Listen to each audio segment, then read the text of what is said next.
Exode 34. L'Éternel dit à Moïse: Taille toi-même 2 tablettes de pierre semblables aux premières, et j'y graverai les paroles qui se trouvaient sur celles que tu as brisées. Sois prêt pour demain matin. Monte dès l'aube sur le mont Sinaï, et tiens-toi là pour m'attendre, au sommet de la montagne. Personne ne montera avec toi. On ne verra aucune autre personne sur toute la montagne. Que même ni petit ni gros bétail ne paisse aux abords de la montagne.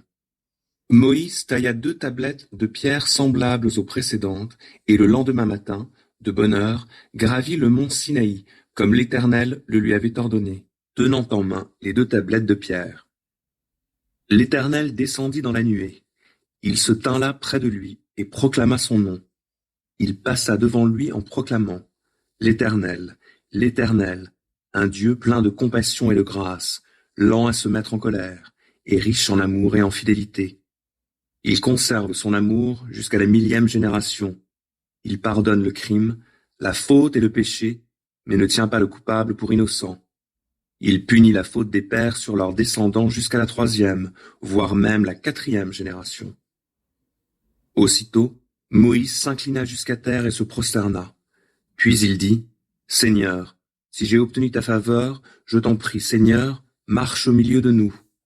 Oui, c'est un peuple rebelle, mais veuille pardonner nos fautes et nos péchés, et conserver notre peuple comme ta possession. Dieu répondit: Je vais conclure une alliance avec vous. En présence de tout ton peuple, je ferai des prodiges tels qu'il ne s'en est jamais produit sur la terre entière chez aucun autre peuple, et tout le peuple qui t'entoure verra combien est impressionnante l'œuvre de l'Éternel que j'accomplis avec toi.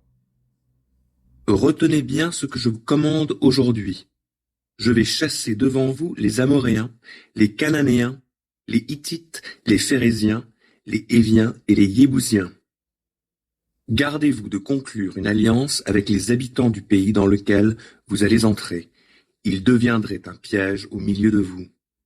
Au contraire, vous renverserez leurs autels, vous briserez leurs stèles, et vous abattrez leurs pieux sacrés voués à la déesse Ashéra. Vous ne vous prosternerez devant aucune autre divinité, car son nom à lui, c'est l'Éternel qui ne tolère aucun rival, et il est effectivement un Dieu qui ne tolère aucun rival.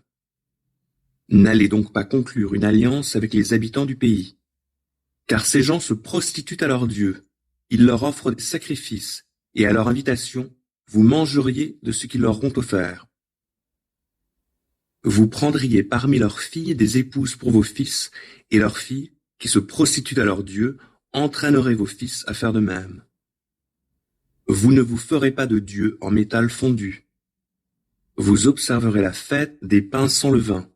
Pendant les 7 jours fixés du mois des épis, vous mangerez des pains sans levain, comme je vous l'ai prescrit, car c'est au cours de ce mois que vous êtes sortis d'Égypte. Tout premier-né m'appartient. Il en est ainsi de tout premier-né mâle de ton bétail, veau ou agneau. Quant au premier-né de l'âne, vous le rachèterez par un agneau. Si vous ne le rachetez pas, vous lui briserez la nuque. Vous rachèterez toujours tout premier-né de vos fils. Vous ne viendrez pas vous présenter devant moi les mains vides. Vous travaillerez 6 jours, mais le 7e jour, vous vous reposerez. Même au temps du labour et de la moisson, vous vous reposerez. Observe aussi la fête des semaines à l'occasion des premiers grains de blé moissonnés, ainsi que la fête de la récolte à la fin de l'année. 3 fois par an, tous les hommes du peuple viendront se présenter devant moi, le souverain, l'Éternel, le Dieu d'Israël. Car je déposséderai d'autres peuples devant vous. J'agrandirai votre territoire, et personne ne cherchera à conquérir votre pays pendant que vous monterez pour vous présenter devant l'Éternel, votre Dieu, 3 fois par an. Vous ne ferez pas couler le sang de mon sacrifice sur du pain levé, et vous ne garderez pas jusqu'au lendemain matin la viande du sacrifice de la fête de Pâques. Vous apporterez le meilleur des premiers produits de votre terre au sanctuaire de l'Éternel votre Dieu. Vous ne ferez pas cuire un chevreau dans le lait de sa mère. L'Éternel dit à Moïse: Inscris-toi ces paroles-là, car c'est dans ces termes que je conclus alliance avec toi et avec le peuple d'Israël. Moïse demeura là avec l'Éternel 40 jours et 40 nuits, sans rien manger ni boire, et l'Éternel écrivit sur les tablettes les paroles de l'Alliance, les 10 commandements. Puis Moïse redescendit du mont Sinaï, tenant en main les 2 tablettes de l'acte de l'Alliance. Il ne savait pas que la peau de son visage était devenue rayonnante pendant qu'il s'entretenait avec l'Éternel. Aaron et tous les Israélites regardèrent Moïse et s'aperçurent que la peau de son visage rayonnait. Ils eurent peur de s'approcher de lui. Alors Moïse les appela. Aaron et tous les chefs de la communauté revinrent vers lui, et il s'entretint avec eux. Après cela, tous les Israélites s'approchèrent de lui, et il leur transmit tous les commandements que l'Éternel lui avait donnés sur le mont Sinaï.